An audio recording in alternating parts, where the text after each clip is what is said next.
இந்த நல்ல வேலையை கர்த்தரை ஸ்தோத்திரிக்கிறேன். இப்பொழுதும் சங்கீதம் 46 10வது வசனம். சங்கீதம் 46 10வது வசனம்.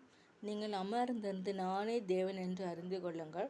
ஜாதிகளுக்குள்ளே உயர்ந்திருப்பேன், பூமியில் உயர்ந்திருப்பேன். நீங்கள் அமர்ந்திருந்து நானே தேவன் என்று அறிந்து கொள்ளுங்கள். நீங்கள் அமர்ந்திருந்து அமைதியாக இருந்து நான் தேவன் என்று அறிந்து கொள்ளுங்கள். நானே தேவன் என்று அறிந்து கொள்ளுங்கள். பூமியில் உயர்ந்திருப்பேன், ஜாதிகளுக்குள் உயர்ந்திருப்பேன் என்று ஆண்டவர் திட்டமும் தெளிவுமாக சொல்கிறார். அமைதலாக இருக்க வேண்டும். பலவேளைகள் நாம் அமைதலற்று போய் கோபத்தை பெற்றுக்கொள்கிறோம். ஆனால் நீங்கள் சூரியன் உறுதி அஸ்தமிக்கு முன்பாகும் கோபம் தனிந்திருக்க கடவுது. கோபப்பட்டதுனால ஒன்றும் சாதிக்க முடியாது. நீங்கள் அமர்ந்திருந்து நானே தேவனென்று அறிந்து கொள்ளுங்கள்.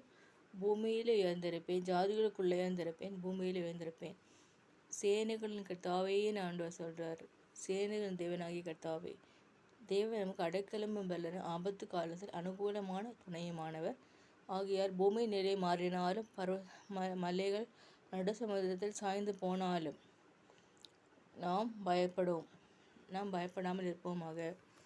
பயமுறுத்த மனிதர்கள் பல வேளைகளில் வருவார்கள். ஆனால் அந்த பயத்தை கண்டு ஆண்டவர் சொல்லார், பயப்படாதே, நான் உன்னோடு கொண்டு இருக்கிறேன். கலங்காதே, திகையாதே, நான் உன் தேவன் என்று 365 தடவை பைபிளில் சொல்லியிருக்கு. பயப்படாதே. பயந்த சுபாவம் எனக்கு இருந்தது, இப்போ இருக்குது. பயப்படுகிற அந்த அனுபவத்திலிருந்து தேவன் விடுவிப்பாராக. சோர்ந்து போகிறவனுக்கு சத்துவத்தை பலத்தை அருளுகிற தேவன் பயப்படாதேன்றார். பயப்படாதே, நான் உயர்ந்திருப்பேன், பூமியில் ஜாதிகளுக்குள் உயர்ந்திருப்பேன், பூமியில் உயர்ந்திருப்பேன், அமைதலாக இருங்கள் என்று சும்மா இருக்க கடவுது. நீங்கள் யுத்தம் செய்ய வேண்டாம், சும்மா இருங்கள். நீங்கள் யுத்தம் செய்ய வேண்டாம். யுத்தம் கர்த்தருடையது, தோல்வி சாத்தானுடையது, ஜெயமோ என்னுடையது. இந்த யூடியூப் ப்ரோக்ராம் பண்ணுறேன், அப்படி பண்ணேன்னு தெரிஞ்சும் சிலவங்க எதிர்பார்க்காங்க. குடும்பத்திலே எதிர்ப்புகளுக்கு எதிர்ப்பு இருக்குது. ஆனால் அதன் வழியிலே நான் ஊழியம் செய்கிறேன்.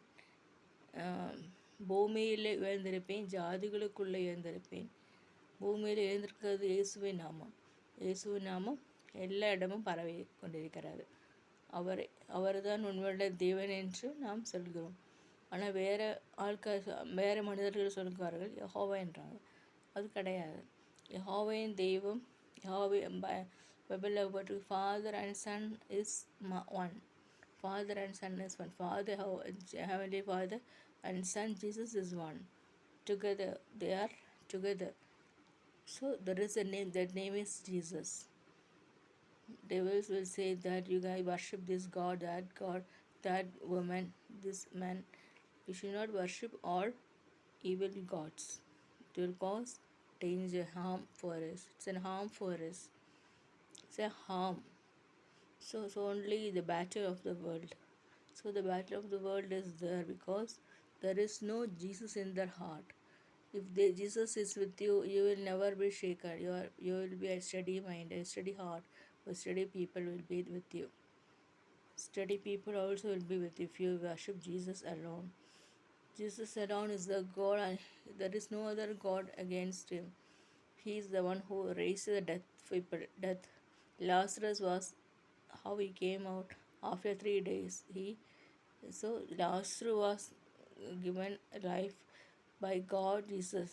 He is doing miracles. Heavenly Father God Jesus does miracles. In Bible verses that Father and Son is mind together. So God builds us, guides us, protects us. Amen, amen, amen.